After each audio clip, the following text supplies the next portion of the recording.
Hello everyone, welcome to new learning platform. Guys NTA UGC NET आणि आपला Maharashtra set यांच्या दृष्टिकोनातून पेपर फर्स्टसाठी आपण काही unit wise topic wise series सुरू केलं आहे. यामध्ये आपण पाहतो हायर एज्युकेशन. याआधी मी टीचिंग ॲप्टिट्यूड आणि रिसर्च ॲप्टिट्यूड कवर केला आहे. त्याचबरोबर हायर एज्युकेशनचं हे लेसन नंबर 11 आहे. यानंतर तुम्हाला आणखी एक लेसन भेटेल, त्यामध्ये आपण काय प्रिव्हियस इयर क्वेश्चन पाहणार आहोत. म्हणजेच हायर एज्युकेशनचे तुमचे टोटल 12 लेसन कवर होतील. गाईज या व्हिडिओमध्ये मी काही MCQs घेतले आहेत प्रिव्हियस इयरचे. जो पेपर 2020मध्ये जो नेटचा पेपर झाला होता त्याचे काही MCQs आहेत. तर गाईज पूर्णपणे करंट MCQs घेतले आहे, म्हणजे जेणेकरून तुम्हाला कळेल की कशा टाईपचे MCQs किंवा कशा टाईपचे क्वेश्चन नेट आणि स्टेट एक्झाममध्ये येत असतात. आता हा नेट एक्झामचे क्वेश्चन असल्यामुळे थोडीशी यांची लेवल हाय आहे, पण जर तुम्ही सेट एक्झामचा क्वेश्चन पाहिले तर थोडी लेवल लो असते. तर आपण नेट एक्झामचे क्वेश्चन पाहिल्यानंतर आपल्याला सेट एक्झामचे क्वेश्चन हे सोपे वाटतील या दृष्टिकोनातून मी काय केलं आहे, नेट एक्झामचे क्वेश्चन प्रिव्हियस इयर क्वेश्चन इथं घेतले आहे. कारण काय होईल, जर तुम्ही अवघड गोष्टींचा अभ्यास केल्यानंतर ज्या गोष्टी थोड्याशा सोप्या आहेत त्या आणखी सोप्या वाटतात. म्हणून मी त्या दृष्टिकोनातून काय घेतलं आहे, नेट एक्झामचे प्रिव्हियस इयर क्वेश्चन घेतले आहे. तर गाईज हा व्हिडिओ सुरू करण्याआधी जे विद्यार्थी या चॅनलवर नवीन आहेत त्यांना चॅनलला सबस्क्राईब करायला विसरू नका. त्याचबरोबर आपले VPD एज्युकेशन नावाचे टेलिग्राम चॅनल आहे, त्यालाही जॉईन व्हायला विसरू नका, जेणेकरून तुम्हाला कोणतेही नेट सेटचा अपडेट असेल तर तुम्हाला त्या चॅनलवर भेटत जाईल. तर काही सुरू करूया व्हिडिओ. तर आपण पाहतो प्रिव्हियस इयर क्वेश्चन हायर एज्युकेशनचे. याआधी मी टोटल 20 क्वेश्चन डिस्कशन केले. तर याआधी मी टोटल 20 क्वेश्चन डिस्कशन केलं आहे. आज आपण 21व्या क्वेश्चनपासून सुरुवात करणार आहोत. ज्यांनी ते पहिले क्वेश्चन पाहिले नसतील त्यांनी सर्व लिंक डिस्क्रिप्शन बॉक्समध्ये आहे, तिथून तुम्ही ते कव्हर करू शकता. सर्व प्रिव्हियस इयर क्वेश्चन सोडवत जा गाईज, कारण previous year question as it is काही रिपीट होतात, काही त्यांच्या कन्सेप्ट असतील त्या रिपीट होत असतात. तर आपण पाहूया आज 21वा MCQs काय आहे. आता या क्वेश्चनमध्ये तुम्हाला 2 स्टेटमेंट दिलं आहे. कोणतं स्टेटमेंट रॉंग आहे, कोणतं राईट आहे, का दोन्ही रॉंग आहे का दोन्ही राईट आहे, हे तुम्हाला ओळखायचं आहे. तर आपण पाहूया.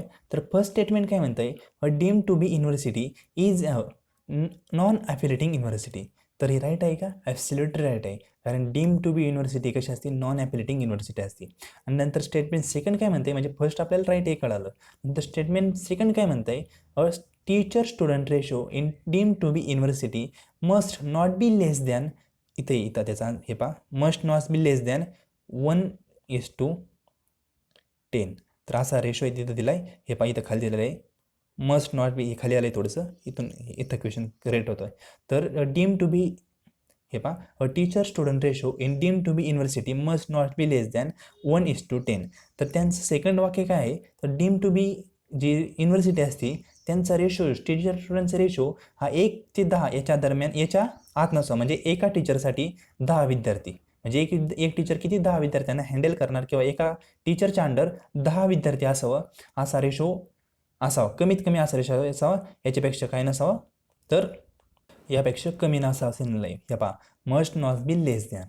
तर हा सेंटेन्स चुकीचा आहे. इथं मी एक्सप्लेनेशन दिलं आहे, कारण according to new rule all deemed and autonomous college must have student faculty ratio 50:1, म्हणजे 15:1. म्हणजे एका स्टुडंटनी किंवा एका टीचरनी 15 स्टुडंटला हँडल केलं तर चालतं, किंवा एका टीचरच्या क्लासरूममध्ये 15 स्टुडंट अलाउड आहेत. कशानुसार, जी 2020-21ची पॉलिसी आहे त्यानुसार. इथं त्यांनी दिलं आहे काय, 1:10, पण ॲक्च्युली रेशो काय, तर 1:15 किंवा 15:10 असा रेशो आहे. लक्षात ठेवा. म्हणून सेंटेन्स हे चुकीचं आहे. म्हणून स्टेटमेंट फर्स्ट हे राईट आहे आणि स्टेटमेंट सेकंड हे चुकीचं आहे. तर याचा आन्सर काय होईल राईट, तर त्याचं आन्सर होतं statement number 3. Statement first is a correct, पण statement second is a false. तर लक्षात ठेवा, रेशो हा येऊ शकतो पेपरला, कारण हा न्यू रेशो मी उचलला आहे. 15:1 हा काय रेशो आहे, डीम टू बी युनिव्हर्सिटीचा. म्हणजे 15 स्टुडंट असतील तर त्याच्या मागे एक शिक्षक हा असायला हवा. आता नेक्स्ट क्वेश्चन पाहूया. MHRD government of India scheme ARIIA stand for, म्हणजे तुम्हाला फुल फॉर्म विचारला आहे. ARIIAचा फुल फॉर्म काय आहे. आता ज्या विद्यार्थ्यांना माहीत असेल तर त्यांना डायरेक्ट याचा आन्सर येऊ शकतं, पण ज्यांना माहीत नसेल तर ते काही लॉजिक वगैरे लावून याचा आन्सर काढू शकतात. आणि लॉजिक नाही लावलं तर तुम्हाला एक नेगेटिव्ह मार्किंग नाही आहे, म्हणून तुम्ही कोणत्याही याचा एक तुक्का मारू शकता. आणि त्याचा आन्सर मी डायरेक्ट सांगतो, Atal ranking of institution on innovation achievement. लक्षात ठेवा, फुल form Atal ranking of institution on innovation achievement. याचा फुल फॉर्म इथं दिलेला आहे, लिहून घ्या एका बुकवर, कारण रिपीट होऊ शकतो. फुल फॉर्म शॉर्ट फॉर्म रिपीट होत असतात एक्झाममध्ये, किंवा त्याचं इयर रिपीट होऊ शकतं. तर इयर पण तुम्ही त्याचं नेटवरून गुगलवरून सर्च करून लिहू शकता. आता मी काही कष्ट तुम्हालाही देत आहे, कारण एक्झाम तुम्हाला पास व्हायचे म्हणून तुम्ही पण कष्ट केले पाहिजे थोडेफार. म्हणून याचं इयर काय आहे ते, म्हणजे कधी एस्टॅब्लिशमेंट झालं किंवा कधी याचं अनाउन्समेंट झालं त्याचं इयर वगैरे तुम्ही सर्च करत चला. याच्याबद्दल काही एक्स्ट्रा माहिती भेटली तीही वाचत चला. याचा फक्त फुल फॉर्म सांगतोय, Atal ranking of institution on innovation achievement. आता मी तर तुम्हाला ॲड करू शकलो असतो इयर त्याच्याबद्दल माहिती, पण मी काय ॲड केले नाही. तुम्ही जर गुगलवर सर्च केलं तर सर्च केलेल्या गोष्टी जास्त लक्षात राहतात. का तुमच्या लक्षात येईल की सरांनी आपल्याला सर्च करायला लावलं होतं, हे आपण त्याचं गुगलवर आन्सर पाहिलं होतं, म्हणून मी तुम्हाला सर्च करा म्हणतोय. हे गुगलवर सर्च करा, याच्याबद्दल आणखी काही माहिती भेटली ते एका नोटबुकवर लिहून ठेवा आणि एक्झामसाठी प्रिपेअर करून जा.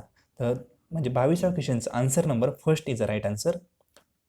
आता नेक्स्ट क्वेश्चन आहे, MHRD government of India initiative e Shodh Sindhu provided student and research access to.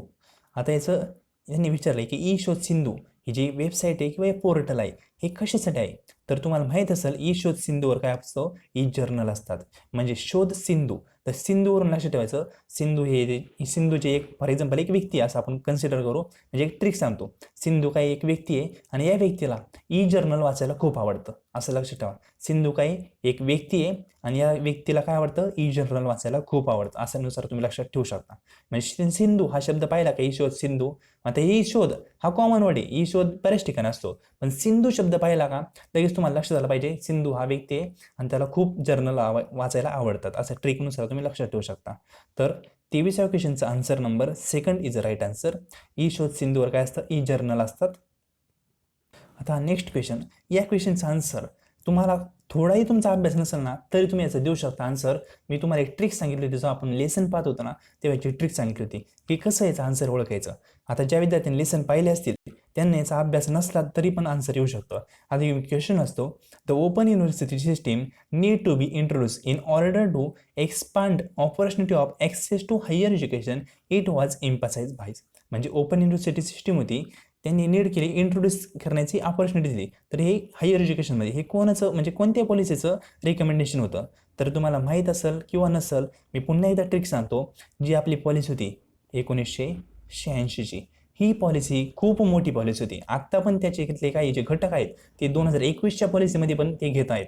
म्हणून लक्षात ठेवा, पुन्हा एकदा सांगतो, जर तुम्हाला कोणत्या क्वेश्चनचं आन्सर आलं नाही तर लक्षात ठेवा आपल्याला एकच ऑप्शन असतो 1986. ही जर पॉलिसी तुम्हाला ऑप्शनमध्ये दिसली तर 99% तेच आन्सर असतं, लक्षात ठेवा.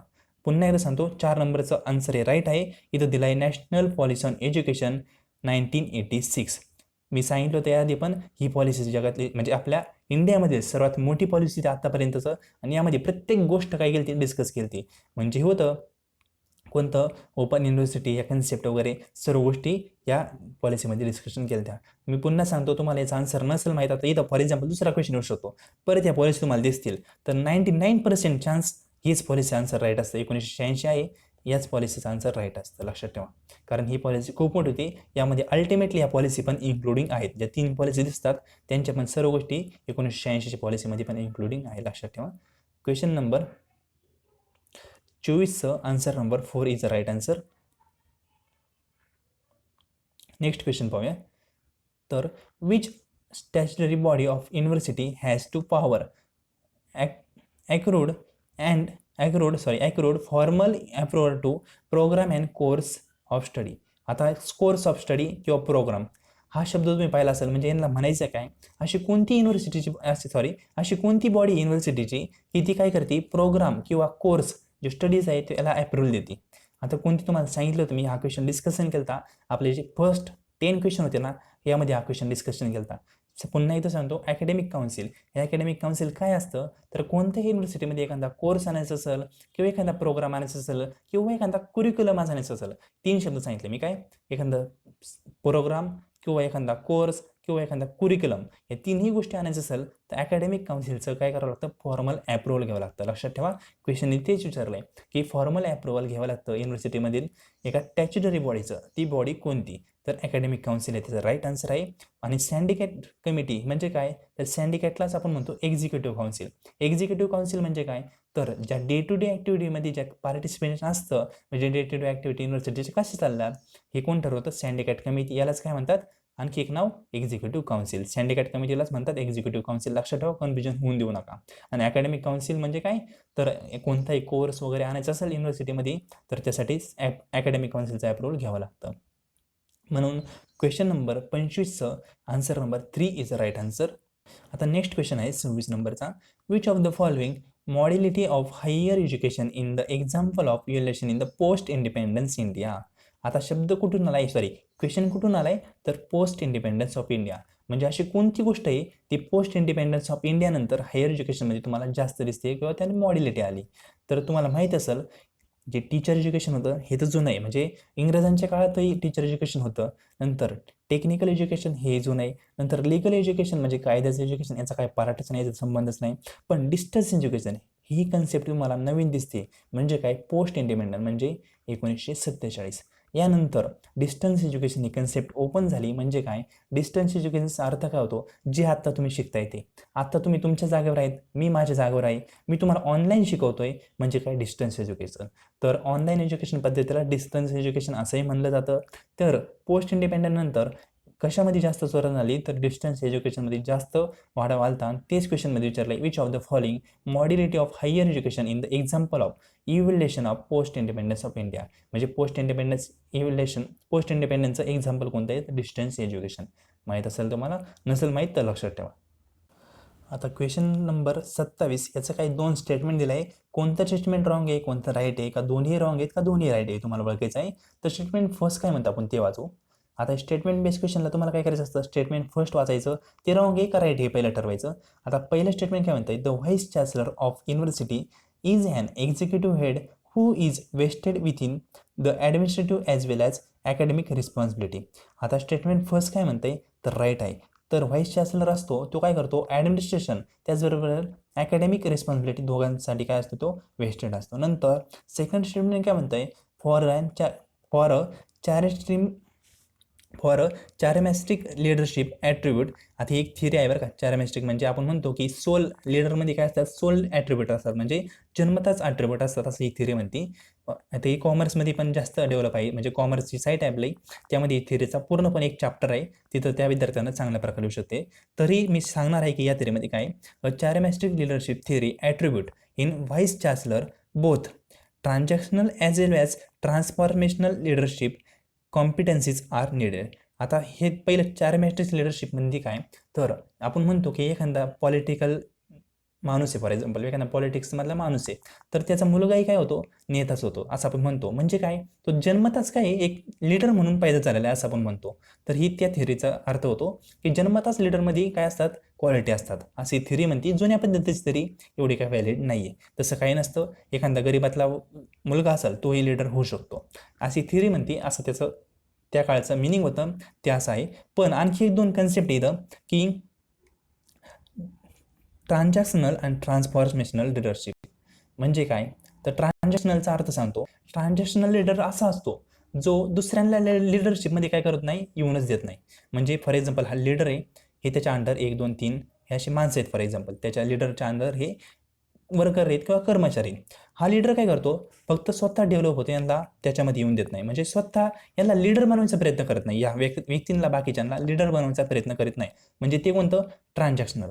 आणि ट्रान्सफॉर्मेशनल म्हणजे काय, हा लीडर आहे ना, तो यांना पण लीडर तयार करण्याचा प्रयत्न करतो. म्हणजे जे वर्क आहेत, एक मिनटं पुन्हा एकदा काढतो. म्हणजे जो लीडर आहे तो काय करतो, हे वर्कर आहेत ना, यांना पण लीडर तयार करण्याचा प्रयत्न करतो. त्याला म्हणतो आपण ट्रान्सफॉर्मेशनल.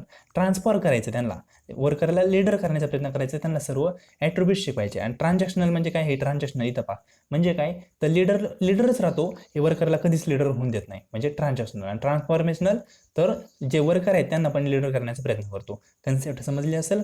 तर या क्वेश्चनचा आन्सर काय आहे, तर स्टेटमेंट फर्स्ट अँड सेकंड दोन्ही पण राईट आहे. व्हाईस चान्सलर काय करतो, तर administration as well as academic responsibility दोन्ही त्याच्यावर असतात. आणि ही थिअरी जी म्हणते ना, चॅरिस्टिक लिडरशिप थिअरी, तर याबद्दल पण सर्व सेंटेन्स बरोबर आहे. तर म्हणून statement first and second is right answer. मी जे कन्सेप्ट सांगितलं, ट्रान्झॅक्शनल, ट्रान्सफॉर्मेशनल, चॅरिमॅस्ट्रिक्स, हे महत्त्वाचे कन्सेप्ट आहे. एकदा वहीवर लिहून ठेवा. कळालं नसेल तर पुन्हा एकदा व्हिडिओ रिपीट करा आणि त्या कन्सेप्ट लिहून ठेवा. आता 28 नंबरचा क्वेश्चन काय म्हणतो, Atal ranking of higher education institution and universities is related to achievement in. आता अटल रँकिंग जी आहे इन्स्टिट्यूशन कशाची, हायर एज्युकेशनची, ही कशाशी रिलेटेड आहे, तर इनोव्हेशन अँड डेव्हलपमेंट, तर याच्याशी रिलेटेड आहे. लक्षात ठेवा फक्त. क्वेश्चन रिपीट होण्याचे चान्सेस कमी आहेत. अटल रँकिंग विचारतात, पण आता दरवेळेस त्याचं हे विचारतात की आता कोणत्या युनिव्हर्सिटीला किती रँकिंग भेटली आहे, पण ह्यावेळेस नवीन क्वेश्चन विचारलं होतं 2020ला, तर ही कशाशी रिलेटेड आहे हे विचारलं होतं. तर विचारलं याचा अर्थ काय, इनोव्हेशन अँड एंटरप्रेन्युअरशिप डेव्हलपमेंट. लक्षात ठेवा, रिपीट झाला तर लक्षात असू दे. क्वेश्चन नंबर 29 काय म्हणतो, UGC पोर्टल ई